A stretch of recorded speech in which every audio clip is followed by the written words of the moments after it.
श्वेता मुझे माफ कर दो। अपने माँ बाप के अगेंस्ट जाकर तुझसे शादी नहीं कर सकता।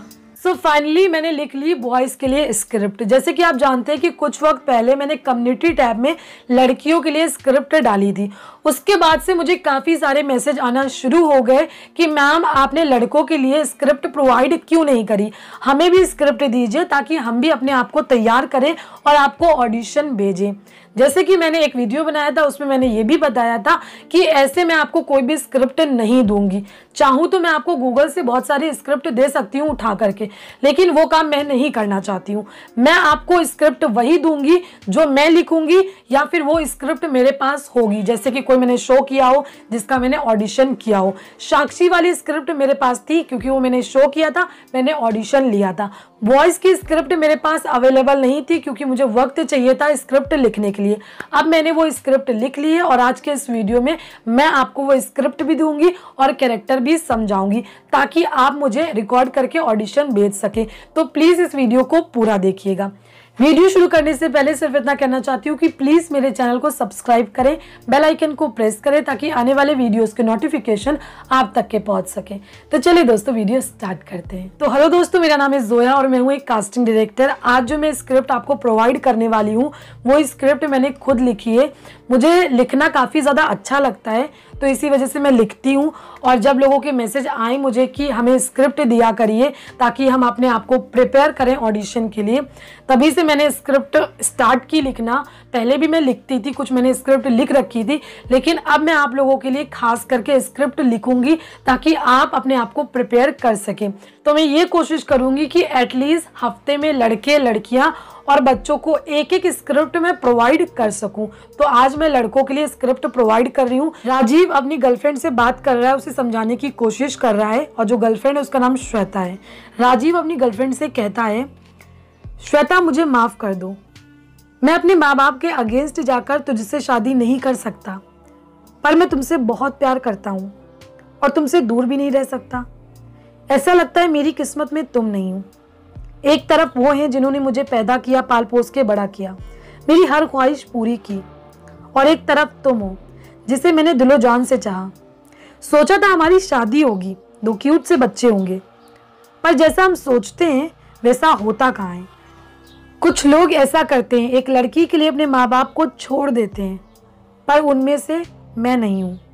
अब जो लाइन आने वाली हूँ मेरी फेवरेट है। अगर आप उस लाइन को समझ पाएंगे तो उसमें ही बहुत बड़ी बात एक लड़के ने कह दी है। अगर उस चीज़ को लोग समझ पाए तो लोग इतने बड़े कदम कभी ना उठाएं। तो देखिए, तुम्हें मैं 5 साल से जानता हूँ और अपने माँ बाप को 25 साल से। 25 साल पुराना रिश्ता तोड़कर 5 साल पुराने रिश्ते को आगे नहीं बढ़ाना चाहता। मैं माफ़ी की तो काबिल नहीं हूँ, पर हो सके तो मुझे माफ़ कर देना। दोस्तों, मैंने स्क्रिप्ट पढ़ी और आपने सुनी। स्क्रिप्ट को आपने सुना होगा। इसमें एक लड़का है, एक लड़की है, दोनों गर्लफ्रेंड बॉयफ्रेंड है और दोनों एक दूसरे से बहुत प्यार करते हैं। यहाँ पर जो लड़का है वो गर्लफ्रेंड को अपनी समझा रहा है कि वो उससे शादी नहीं कर सकता है। मतलब एक तरीके से वो ये कहने आया है कि मैं तुमसे शादी नहीं कर सकता और क्योंकि मेरे माँ बाप नहीं चाहते हैं और आज से हम दूर रहेंगे, मतलब अलग हो जाएंगे। और वो अपनी फीलिंग्स भी बता रहा है कि आखिर वो उसे क्यों छोड़ रहा है। ठीक है, समझिएगा आप चीज़ को, मैंने पूरी स्क्रिप्ट समझाई है। अब वो कहता है, श्वेता मुझे माफ़ कर दो, मैं अपने माँ बाप के अगेंस्ट, मतलब वो चाहे तो शादी कर सकता है श्वेता से, लेकिन अपने माँ बाप के अगेंस्ट जाकर शादी नहीं करना चाहता क्योंकि अपने माँ बाप से वो बहुत ज़्यादा प्यार करता है और उसके माँ बाप ये नहीं चाहते हैं कि उनके बेटे की शादी श्वेता से हो। अब वो ये लड़का आगे कहता है कि मैं तुमसे बहुत प्यार करता हूँ और तुम्हारे बिना रह भी नहीं सकता, लेकिन ऐसा लगता है कि किस्मत में मेरी तुम नहीं हो। फिर वो बताता है, एक तरफ वो हैं जिन्होंने मुझे पैदा किया, पाल पोस के बड़ा किया, मेरी हर ख्वाहिश पूरी की, और एक तरफ तुम हो जिसे मैंने दिलो जान से चाहा। ठीक है, समझ रहे, इमोशन समझ रहे हैं आप उस चीज़ का। वो दोनों बातें समझा रहा है लड़की को। अब यहाँ पर वो एक बहुत बड़ी बात कहता है कि बहुत सारे लोग ऐसा करते हैं, एक लड़की के लिए अपने माँ बाप को छोड़ देते हैं, जो कि ट्रू है, जो कि एक तरीके से देखा जाए सच है, करते हैं बहुत सारे लोग। तो यहाँ पे ये समझा रहा है कि बहुत सारे लोग ऐसा करते हैं, एक लड़की के लिए अपने माँ बाप को छोड़ देते हैं, पर मैं उनमें से एक नहीं हूँ। क्यों? क्योंकि जो माँ बाप का उसके साथ रिश्ता है वो अपने माँ बाप को 25 साल से जानता है और वो श्वेता को 5 साल से जानता है। तो आप बताइए, उसके लिए माँ बाप इम्पोर्टेंट होंगे या फिर वो लड़की? ऐसा नहीं है कि लड़की इंपॉर्टेंट नहीं है या फिर वो लड़की को धोखा दे रहा है, लेकिन अगर यहाँ पर आई बात कि आप किसको चुनेंगे, तो वो अपने माँ बाप को चुन रहा है और लड़की को छोड़ रहा है। क्यों? क्योंकि उसके लिए उसके माँ बाप बहुत ज़्यादा ज़रूरी है कि माँ बाप ने मेरे लिए क्या क्या त्यागा है, उसकी हर ख्वाहिश को पूरा किया है। फिर वो उस लड़की से माफ़ी मांगता है, सारी चीज़ें बताता है, क्लियर करता है, चला जाता है। कुछ इस तरीके का यहाँ पर स्क्रिप्ट है। इमोशन है, बहुत ही इमोशन वाला ये स्क्रिप्ट है, आपको समझना होगा।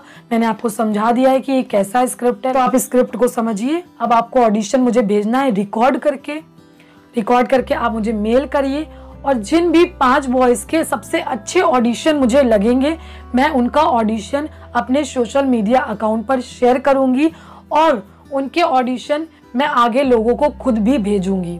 अगर जिनका भी ऑडिशन अच्छा हुआ, जिन्होंने इस स्क्रिप्ट को अच्छे से समझा, देखिए मैंने आपको समझा दिया, मैंने आपके लिए स्क्रिप्ट भी लिख दी। अब आपको बहुत ही अच्छी एक्टिंग करनी है, बहुत ही नेचुरल एक्टिंग करनी है, ओवर एक्टिंग बिल्कुल नहीं करनी है, बहुत अच्छे से कैरेक्टर को समझना है, बहुत अच्छे से पढ़ना है। आपके पास टाइम है, टेक योर टाइम। ऐसा नहीं कि मुझे कल ही चाहिए, परसों चाहिए, नो। आप कम से कम 1 हफ्ते का टाइम ले लो। 1 हफ्ते का टाइम लेकर इस कैरेक्टर को समझो, ये कैरेक्टर क्या है, कैसे बात कर रहा है, मूड क्या है, क्योंकि स्क्रिप्ट में उस बंदे का पूरा मूड दिख रहा है। तो आप उस चीज को समझो, इमोशन को समझो, मूड को समझो, कैरेक्टर को समझो, फिर ऑडिशन दो, और इतना अच्छा ऑडिशन दो कि आपका ऑडिशन मैं मजबूर हो जाऊं अपने सोशल मीडिया अकाउंट पर शेयर करने के लिए। और ख्याल रखना, ऑडिशन जब भी आप दो, बैकग्राउंड सही हो, वॉइस सही हो, क्योंकि आपका ऑडिशन लोगों के पास जाएगा तो लोग देखेंगे। अगर ऑडिशन अच्छा होगा तो वो आपकी तारीफ करेंगे, अगर ऑडिशन नहीं अच्छा होगा तो सीधी सी बात है, वो आपका ऑडिशन देखेंगे भी नहीं। अब मेरे सोशल मीडिया अकाउंट से बहुत सारे लोग जुड़े हैं, आपका ऑडिशन वो भी लोग देखेंगे। तो प्लीज़ अच्छा ऑडिशन दीजिएगा, कैरेक्टर को समझिएगा। अगर आप अच्छा ऑडिशन देंगे तभी मैं आपका शेयर करूंगी। 5 बेस्ट ऑडिशन जिनके भी होंगे उनका मैं शेयर करूंगी पक्का। आपको करना क्या है, आपको ऑडिशन रिकॉर्ड करना है, रिकॉर्ड करके आपको मुझे ईमेल करना है। डिस्क्रिप्शन बॉक्स में आपको ईमेल आईडी मिल जाएगी, वहां से आपको मेरी ईमेल आईडी निकालनी है, और जब भी आपका ऑडिशन हो जाए 1 हफ्ते के अंदर आपको मुझे भेज देना है। तो दोस्तों, आशा करती हूँ कि आपको मेरी ये स्क्रिप्ट अच्छी लगी और आपको कैरेक्टर समझ में आया और आप बहुत अच्छा ऑडिशन रिकॉर्ड करके मुझे भेजोगे। वीडियो अच्छा लगे तो प्लीज़ लाइक शेयर और सब्सक्राइब करें। Thank you.